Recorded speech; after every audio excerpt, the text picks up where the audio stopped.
High বন্ধুরা, তো জীবনে অনেক কথা সম্মুখীন আমরা হয়েছি আর হতে চলেছি।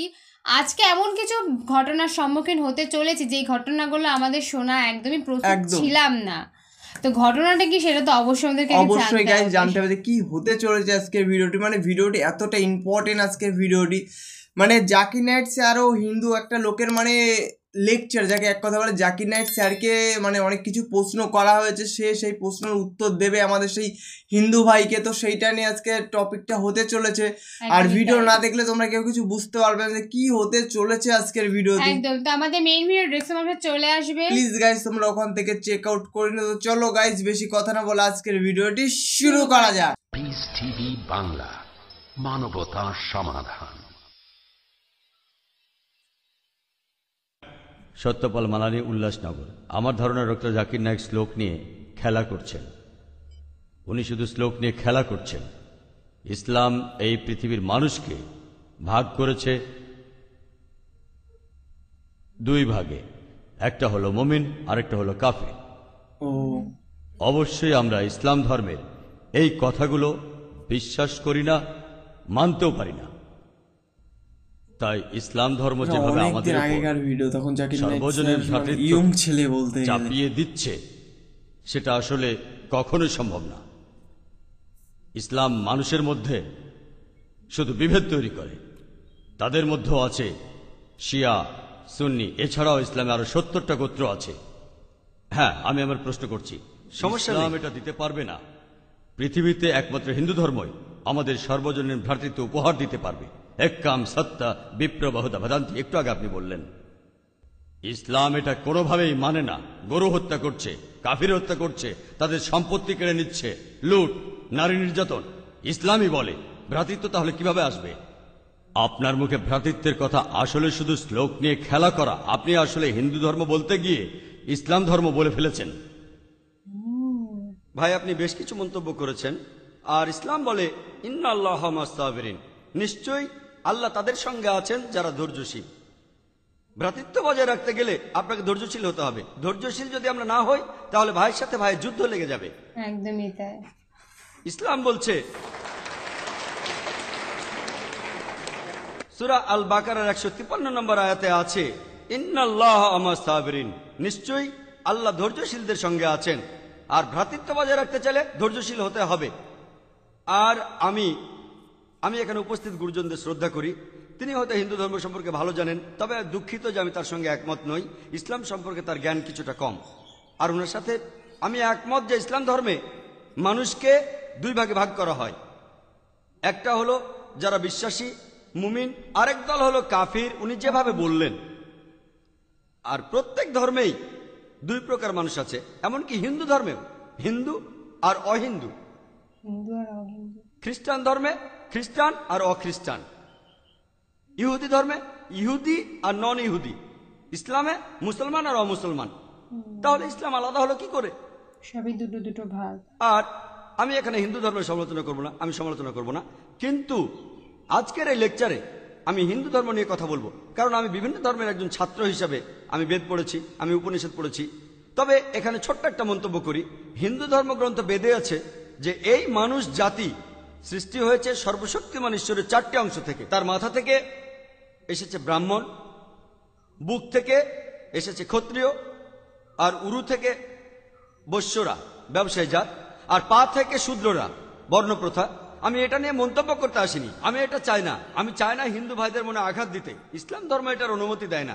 আমি এসব নিয়ে মন্তব্য করছি না, কোনো ধর্মের সমালোচনা করছি না, আমি কারো সমালোচনা করছি না। আমি কথা বলছি না যে কোনো ধর্ম ভুল।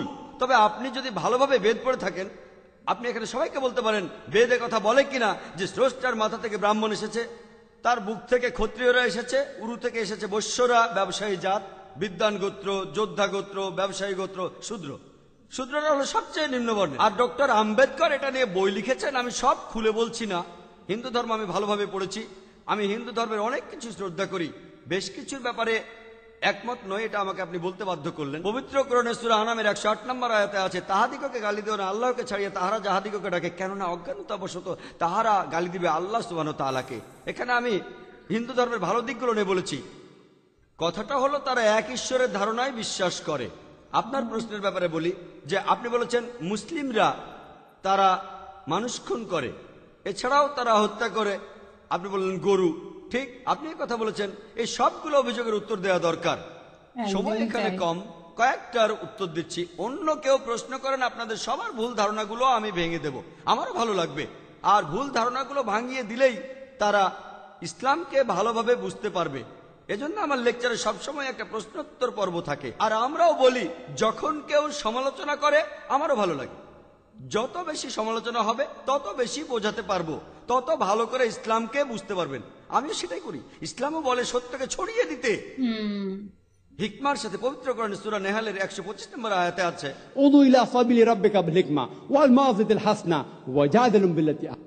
মানুষকে প্রতিপালকের পথে আহ্বান করো হিকমত আর সদুপদেশ দ্বারা, আর উহাদের সহিত তর্ক করবে সবচেয়ে উত্তম পন্থায়। যখন বলা হয় আমরা আমিষ খেতে পারবো কিনা, গরু ছাগল কোরবানি দেয় ইত্যাদি, আর অনেক অমুসলিমই বলবে মুসলমান আপনারা সবাই নিষ্ঠুর মানুষ, প্রাণী হত্যা করেন। ভাই আপনাদের আমি বলি, একজন মুসলমান খুব ভালো মুসলমান হতে পারে, এমনকি যদি সে পুরোপুরি ভেজিটেরিয়ান হয়।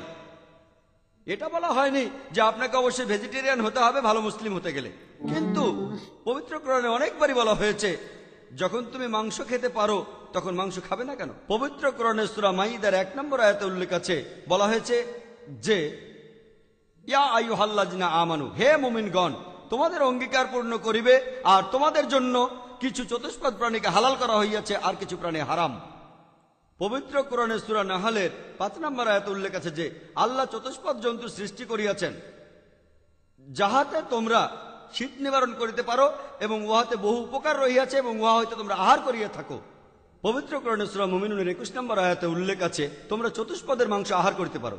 আমরা জানি যে আমিষে, এখানে অনেক ডাক্তার আছেন, আমি একজন মেডিকেল ডাক্তার, এতে অনেক প্রোটিন আছে, প্রচুর আয়রন আছে, আর এগুলো খুবই সুস্বাদু। আর এইসব আমিষ জাতীয় খাবারে আপনি যে প্রোটিন পাবেন, এই পরিমাণ প্রোটিন আর কোথাও পাবেন না। আপনি পাবেন না। নিরামিষের মধ্যে সয়াবিনে আপনি সবচেয়ে বেশি প্রোটিন পাবেন, সেটাও আমিষের প্রোটিনের চেয়ে অনেক কম। আর এবার আমি গরু হত্যা নিয়ে কিছু কথা বলি। যদি হিন্দু ধর্মগ্রন্থগুলো পড়েন, আমি এখানে কোন ধর্মের সমালোচনা করছি না, ভাই একটা প্রশ্ন করেছেন তাই আমাকে সত্য কথাটা বলতে হবে। হিন্দু ধর্মে আমিষ খাওয়ার অনুমতি দেওয়া হয়েছে। হিন্দু ধর্মগ্রন্থে দেখবেন সাধু সন্তরা আমিষ জাতীয় খাদ্য খায়, এমনকি গরুর মাংস। পরবর্তীতে অন্যান্য বেশ কিছু ধর্মের প্রভাবে, যেমন ধরুন জৈন ধর্ম ইত্যাদি, মানুষের উপর অহিংসার দর্শনের প্রভাব এসে পড়ল, তারা প্রাণী হত্যা বাদ দিল, তারা এই দর্শনটাকে তাদের জীবনধারায় যোগ করলো। তবে ইসলাম ধর্ম প্রাণীদের অধিকারের কথা বলে থাকে। শুধু প্রাণীদের অধিকার নিয়ে আমি একটা লেকচার দিতে পারি। পবিত্র কোরআনে আছে পশুর উপর বেশি বোঝা চাপিও না, তাদের প্রতি সদয় হও, তাদের খাদ্য দাও, কিন্তু প্রয়োজনে তোমরা তাদের মাংস খাইতে পারো। আর যদি আপনি অন্যান্য ধর্মগুলো ভালোভাবে দেখেন, অনেকে আমিষ খেতে বারণ করেছে। এই দর্শনের ভিত্তিটা হলো এই যে আপনি প্রাণী হত্যা করবেন না, কারণ তাদের জীবন আছে, সে কারণে আমিষ খাওয়াটা অন্যায়। আমি এর সাথে একমত। যদি কোনো মানুষ এই পৃথিবীতে মানুষ হত্যা না করে থাকে, সেখানে আমিই থাকব সবার উপরে। সর্বজনীন ভ্রাতৃত্ব হিন্দু ধর্মে আছে যে সব প্রাণী আপনার ভাই। প্রত্যেক প্রাণী, হোক সে সাপ, পাখি অথবা পতঙ্গ। আমি আপনাদের একটা প্রশ্ন করছি যে কোন মানুষটা হাজার হাজার ভাইকে না মেরেও 5 মিনিটের জন্য বেঁচে থাকতে পারে? এখানে যারা মেডিকেল সায়েন্স পড়েছেন তারা ভালো বুঝতে পারবেন যে আপনারা যখন নিঃশ্বাস নেন তখন আপনার শরীরে প্রচুর ময়লা জীবাণু ঢুকে, সেগুলোকে মেরে ফেলেন। তার অর্থ এই ধর্মে বাঁচার জন্য আপনার ভাইদের আপনি মেরে ফেলছেন। ইসলামের সর্বজনীন ভ্রাতৃত্ব বলে মানুষ জাতির প্রত্যেকেই আপনার ভাই। বিশ্বাসের ভ্রাতৃত্বে প্রত্যেক মুসলমানই ভাই ভাই, প্রত্যেক প্রাণীই আমার ভাই নয়। তবে অন্য প্রাণীদের রক্ষা করতে হবে, তাদের ক্ষতি করবেন না, বিনা কারণে তাদের অত্যাচার করবেন না, তবে প্রয়োজন হলে সেগুলোর মাংস খেতে পারেন। তাই যে দর্শন বলে আমিষ খাবার খাওয়া অন্যায়, কারণ এখানে আপনি প্রাণী হত্যা করছেন, বিজ্ঞান প্রমাণ করেছে, এমনকি গাছপালারও জীবন আছে, আপনারা জানেন। তাই এ কথা এখানে খাটছে না যে প্রাণী হত্যা করা অন্যায়। তাই এখন তারা যুক্তিটা পাল্টে বলল যে আচ্ছা, গাছেরও জীবন আছে, তবে তারা ব্যথা অনুভব করে না, তাই গাছ হত্যার চেয়ে প্রাণী হত্যা অনেক বড় অপরাধ। আর আজকের দিনে বিজ্ঞান উন্নত হয়েছে, আমরা জানি গাছও ব্যথা অনুভব করে, এমনকি গাছও কাঁদতে পারে, গাছেরও ভালো লাগতে পারে। তাই গাছ ব্যথা অনুভব করে না, এটা টিকলো না। এখানে ব্যাপারটা হলো যে গাছের কান্না মানুষ শুনতে পায় না, কারণ মানুষ কানে যে শব্দ শোনে সেটা সীমা 20 সাইকেল পার সেকেন্ড থেকে 20,000 সাইকেল পার সেকেন্ড। এই সীমার মধ্যে কিছু হলে মানুষ সেটা শুনতে পায়, এই সীমার নিচে বা উপরে মানুষ কিছু শুনতে পায় না। যেমন ধরুন কেউ যদি ডগ হুইসেল বাজায়, ডগ হুইসেল চেনেন, যেটাকে বলে সাইলেন্ট ডগ হুইসেল। যখন কেউ এই হুইসেল বাজায়, এটা সীমা হচ্ছে 20,000 সাইকেল পার সেকেন্ডের উপরে, 40,000 সাইকেল পার সেকেন্ডের নিচে। কুকুর 40,000 সাইকেল পার সেকেন্ড পর্যন্ত শুনতে পায়। তাই কেউ যদি হুইসেল বাজায়, কুকুর হুইসেলটা শুনতে পারে কিন্তু মানুষ শুনতে পায় না, এটাকে বলা হয় সাইলেন্ট ডগ হুইসেল। একইভাবে গাছপালার যে কান্নাকাটি আমরা মানুষরা কিছুই শুনতে পাই না, তবে গাছও কাঁদে, তারাও ব্যথা অনুভব করে। আমাদের একজন ভাই বললেন, যিনি বিষয়টা নিয়ে বেশ তর্ক করছিলেন, আর আমাকে বললেন, ভাই জাকির, আপনার কথা আমি মেনে নিলাম যে গাছপালারও জীবন আছে, তারাও ব্যথা অনুভব করে, তবে আপনি কি জানেন যে গাছের 2টো ইন্দ্রিয় কম আছে, তাদের 3টা ইন্দ্রিয় আছে, পশু পাখির ইন্দ্রিয় আছে 5টি। তাই গাছপালা হত্যার চেয়ে পশু হত্যা করা অনেক বড় অন্যায়। আমি তাকে বললাম যে ভাই, ধরুন আপনার একজন ছোট ভাই আছে, সে ছোটবেলা থেকে বোবা আর কালা, 2টো ইন্দ্রিয় কম। সে বড় হওয়ার পরে কেউ একজন তাকে খুন করে ফেললো, আপনি কি বিচারককে বলবেন, ও মাই লর্ড, এই খুনিকে কম শাস্তি দিন কারণ আমার ভাইয়ের 2টো ইন্দ্রিয় কম ছিল? এই কথাই বলবেন? আপনি বলবেন, ও মাই লর্ড, তাকে দ্বিগুণ শাস্তি দিন কারণ সে একজন নিষ্পাপ মানুষকে হত্যা করেছে। তাই ইসলামে এটা কোনো যুক্তি নয় যে 2টো বা 3টা ইন্দ্রিয়। পবিত্র কোরআনে সূরা বাকারার 168 নম্বর আয়াতে আছে, যে বৈধ খাদ্যবস্তু আছে তাহা তোমরা আহার করো। তার অর্থ যেগুলো বৈধ আর হালাল খাবার সেগুলো খেতে পারো। আর এ কারণে আপনারা দেখতে পাবেন যে গবাদি পশু, আল্লাহ সুবহানাহু ওয়া তাআলার ইচ্ছায় গবাদি পশু বংশ বিস্তার করে বেশ তাড়াতাড়ি, মানুষ এবং অন্যান্য পশুর তুলনায় বেশ তাড়াতাড়ি দ্রুত বংশ বিস্তার করে। যদি আপনার কথা মেনে নেই যে মানুষ কোনো গবাদি পশু খাবে না, তাহলে পৃথিবীতে গবাদি পশুর পরিমাণ অনেক বেড়ে যাবে, অনেক বাড়বে। আর বললেন গরু হত্যা করা, এ নিয়ে বই লিখেছেন মৌলানা আব্দুল করিম পারেক। গো হত্যা, গরু কোরবানি কে জন্য দায়ী? যদি ভালোভাবে দেখেন, যারা চামড়া নিয়ে ব্যবসা করে, গরুর চামড়া, মুসলিম অমুসলিম উভয়ই আছে, চামড়া, গরুর চামড়া, তারা এটা করে।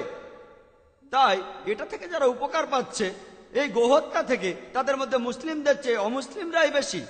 তাই যদি ইতিহাস ভালোভাবে জানেন আর যুক্তিও ভালোভাবে বোঝেন, আমরা জানি আল্লাহ বলেছেন যে বৈধ খাদ্যবস্তু আছে তাহা তোমরা আহার করো, যদি এটা খান এতে কোনো সমস্যা নেই। এছাড়াও যদি ভালোভাবে দেখেন, তৃণভোজী প্রাণীর দাঁতগুলো যদি দেখেন, গরু, ছাগল, ভেড়া, তারা শুধু শাকসবজি খায়, তাদের দাঁতগুলো সব সমান। যদি আপনারা মাংসাশী প্রাণীর দাঁতগুলো ভালোভাবে খেয়াল করেন, সিংহ, বাঘ, চিতাবাঘ, তাদের দাঁতগুলো খুব সুচালো, তারা শুধু মাছ মাংস খায়। যদি আপনি মানুষের দাঁত দেখেন, আয়নায় আপনার নিজের দাঁত দেখতে পারেন, আমাদের সুচালো দাঁত আছে, সমান দাঁতও আছে। যদি সর্বশক্তিমান ঈশ্বর আমাদের শুধু নিরামিষই খেতে বলতেন, তাহলে আমাদের সুচালো দাঁত দিলেন কেন? কেন?